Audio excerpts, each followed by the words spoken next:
Hello दोस्तों, कैसे हैं आप सब। आशा करता हूँ कि आप सभी अच्छे होंगे। मैं कुलजीत सिंह आज आपके बीएससी थर्ड ईयर के लिए एक मोस्ट इम्पॉर्टेंट टॉपिक लेके आए हैं।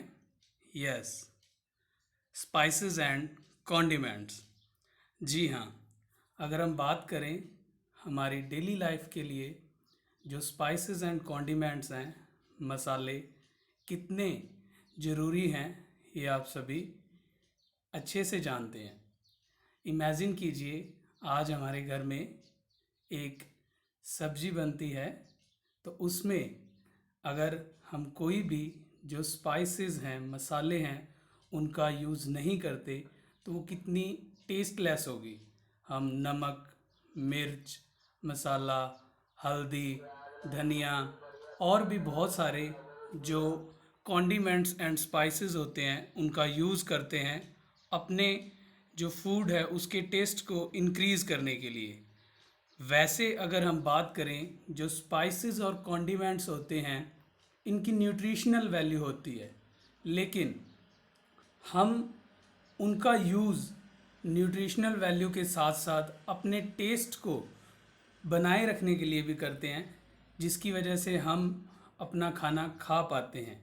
तो अगर इनके बिना हमारा खाना बनता है, स्पाइसेस और कॉन्डिमेंट्स का हम प्रयोग नहीं करते, तो आप सोच सकते हैं कि हमारी लाइफ कितनी नीरस होगी। इस सच अ टेस्टलेस फूड को खा के हम कैसे अपना जो जीवन है वह व्यतीत कर सकते हैं। तो बिना साल्ट और अदर जो कॉन्डिमेंट्स एंड स्पाइसेस हैं, उनके बिना हमारी जो लाइफ की गाड़ी है वो बिल्कुल भी नहीं चल सकती। तो आज हम बात करेंगे स्पाइसेस एंड कॉन्डिमेंट्स में एक important spice and condiments, that is the coriander. जी हाँ, धनिया के बारे में आज हम बात करेंगे। तो इस वीडियो के अंदर हम देखेंगे स्पाइसेस एंड कॉन्डिमेंट्स होते क्या हैं बेसिकली, एंड जो धनिया है कोरिएंडर, इसकी इंट्रोडक्शन हम पढ़ेंगे।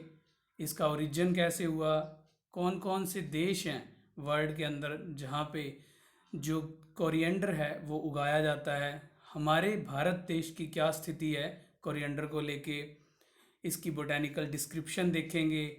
देन हम इसकी कल्टीवेशन स्टडी करेंगे कि जो कोरिएंडर का प्लांट है वो कैसे लगाया जाता है और उससे हम जो फ्रूट्स एंड लीव्स हैं उसकी प्रोडक्शन कैसे कर सकते हैं।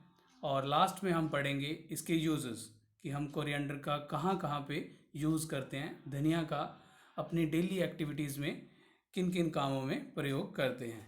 तो आइए स्टार्ट करते हैं। First, spices and condiments.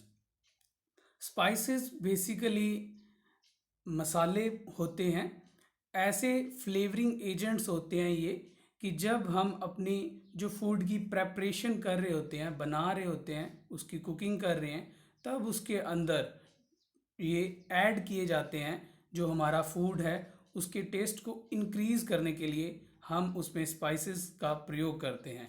Spices बहुत सारे हैं, जैसे मिर्ची होगी, जीरा हो गया, हल्दी होगी, ठीक है, और भी बहुत सारे हैं। तो इनका हम अपनी जो फूड प्रेपरेशन की ड्यूरिंग यूज़ करते हैं। सेकंड, कॉन्डिमेंट्स की अगर हम बात करें तो ये भी फ्लेवरिंग एजेंट्स होते हैं, लेकिन हम इनका यूज़ जो फूड की प्रेपरेशन के बाद करते हैं, और इनको हम इनके जो टेस्ट है, पंजेंट टेस्ट होता है, तीखा टेस्ट होता है इसका, उसके लिए हम इसका यूज़ करते हैं। और अपनी जो डिशेस हैं उसके टेस्ट को इंक्रीज़ करने के लिए भी हम इनका यूज़ करते हैं। तो इसमें कॉन्डिमेंट्स में हम साल्ट यूज़ करते हैं, नमक, मिर्च का भी यूज़ करते हैं, एंड कोरिएंडर के फ्रेश लीव्स हो गए उनका यूज़ करते हैं, जीरा का भी यूज़ करते हैं, और बहुत सारे कॉन्डिमेंट्स भी होते हैं। तो इस टाइप से हम स्पाइसेस और कॉन्डिमेंट्स का अपनी जो रूटीन लाइफ है उसमें टेस्ट को बनाए रखने के लिए यूज़ करते हैं। इनके बिना जो हमारी लाइफ है वो नहीं चल सकती। नेक्स्ट हम बात करते हैं हमारा कोरिएंडर। कोरिएंडर की इंट्रोडक्शन में हम स्टडी करते हैं कि इसका जो साइंटिफिक नेम है, इसे बोला जाता है कोरिएंड्रम स्टाइवम। इसकी जो फैमिली है वो एपिएसी अम्बलीफेरी फैमिली से बिलोंग करता है। आगे हम स्टडी करेंगे कि जो अम्बलीफेरी फैमिली में जो इनफ्लोरेसेंस होती है वो अम्बल्ट शेप की होती है, अम्ब्रेला शेप की, तो इसलिए हम इसे क्या बोलते हैं, अम्बलीफेरी। इसका हिंदी नेम धनिया होता है। और इसका प्लांट का पार्ट हम कौन कौन सा यूज़ करते हैं स्पाइसेस के लिए और कॉन्डिमेंट्स के लिए, तो हम इसमें इसके फ्रेश लीव्स का यूज़ करते हैं, इसके फ्रूट्स को ड्राई करके उससे जो पाउडर है उसकी फॉर्मेशन करते हैं, मसाला बोलते हैं हम, उसका यूज़ करते हैं हमारी जो स्पाइसेस और कॉन्डिमेंट्स के अंदर। नेक्स्ट इसके ओरिजिन की बात करें तो धनिया का जो ओरिजिन माना जाता है वो मेडिटेरियन रीजन, भूमध्य सागर के आसपास का जो रीजन है, कंट्रीज़ हैं, वहाँ पे इसका जो ओरिजिन है वो माना जाता है। उस रीजन का ये नेटिव प्लांट है, वहाँ का रहने वाला है। और आज हम बात करें ये कौन कौन से देशों में वर्ल्ड के अंदर उगाया जाता है, तो Europe, Morocco, India and south America के अंदर इसकी जो कल्टीवेशन है वो की जाती है। हमारे भारत देश के अंदर इसकी जो कल्टीवेशन है वो मोस्टली ऑल स्टेट के अंदर की जाती है, सारे स्टेट्स के अंदर की जाती है, पंजाब, हरियाणा, उत्तर प्रदेश, मध्य प्रदेश, असम, बंगाल, बहुत सारे जितने भी हमारे स्टेट्स हैं उसके अंदर इनकी कल्टीवेशन की जाती है। लेकिन जो सबसे ज़्यादा प्रोडक्टिव स्टेट है वो है राजस्थान। टोटल अगर हम प्रोडक्शन की बात करें तो उसमें 60% जो कंट्रीब्यूशन है वो आउटपुट का अकेला राजस्थान के थ्रू ही इतनी प्रोडक्शन की जाती है। तो हमारे जो राजस्थान है उसके अंदर कोरिएंडर की जो प्रोडक्शन है वो सबसे ज़्यादा की जाती है। उसके बाद हम बात करते हैं बोटेनिकल डिस्क्रिप्शन की, तो ये प्लांट एक छोटा सा स्मॉल हबी नेचर का प्लांट होता है और एरोमेटिक प्लांट होता है। इसके अंदर से खुशबू आ रही होती है, इसके लीव से, इसके फ्रूट से भी बाद में खुशबू आती है। और ये हब होती है पेरिनियल हब, मीन्स इसकी जो लाइफ साइकिल है वो मोर देन 2 जो सीज़न है उसमें कंप्लीट होती है। अगर हम इसको एक बार लगा देंगे तो ये कई साल तक उगता रहेगा। लेकिन हम इसकी जो कल्टीवेशन का प्रोसेस है उसमें हम इसको जो एनुअल हर्ब की तरह ही इसकी कल्टीवेशन करते हैं। सिंगल जो सीज़न है इसके अंदर हम इसको उगा के वहाँ से जब इसमें फ्रूट की प्रोडक्शन होती है तब हम इसको कट कर लेते हैं। ठीक है, इस प्लांट की जो हाइट है वो बेसिकली 2 to 3 फीट तक होती है और जो इसके लीफ हैं वो सॉफ्ट होते हैं, हम इसका कॉन्डिमेंट्स में इस्तेमाल भी करते हैं। और डाइमॉर्फिक 2 टाइप के होते हैं इसके लीफ। जो फर्स्ट टाइप के लीफ होते हैं वो अपर लीफ होते हैं, जो ऊपर का प्लांट पार्ट प्रेजेंट होता है वहाँ पे प्रेजेंट होते हैं, और वो लीफ नैरो होते हैं, पतले पतले होते हैं और डाइसेक्टेड होते हैं। एंड जो लोअर लीफ होते हैं वो ब्रॉड लीफ होते हैं, जिनका हम यूज़ करते हैं, वो चौड़े होते हैं। ठीक है, उसके बाद हम बात करें इनफ्लोरेसेंस की, तो इसमें इनफ्लोरेसेंस कंपाउंड अम्बल इनफ्लोरेसेंस होती है। आप देख रहे हैं जहाँ पे अम्ब्रेला शेप का हमें फ्लावर दिखने को मिल रहे हैं, तो बहुत सारे इसमें छोटे छोटे जो फ्लावर हैं वो कंपाउंड अम्बल की इनफ्लोरेसेंस मैनर में प्रेजेंट है। कंपाउंड अम्बल इनफ्लोरेसेंस है। फर्दर जो एक एक अम्बल इनफ्लोरेसेंस होती है वो भी ज्वाइन करके क्या बना रखी है, जो कंपाउंड अम्बल है उसकी फॉर्मेशन करते हैं। जो फ्लावर होते हैं वाइटिश पिंक कलर के फ्लावर होते हैं, और इसके जो फ्रूट हैं हम उनको क्रीमोकार्प फ्रूट बोलते हैं। और फ्रूट एक छोटा सा स्मॉल स्ट्रक्चर होता है, ग्लोबुलर स्ट्रक्चर होता है और एरोमेटिक होता है, वो भी उसके अंदर से खुशबू आ रही होती है, महक आती है एक।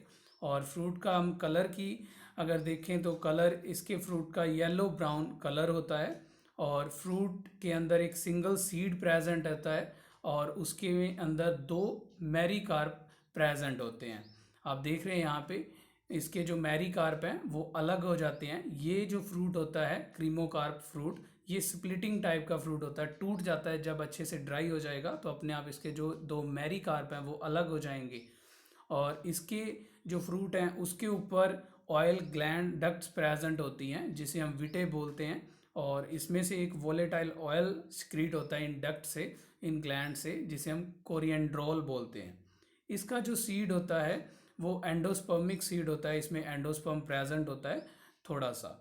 ठीक है, तो ये है हमारे पास फ्लावर के बारे में, प्लांट के बारे में।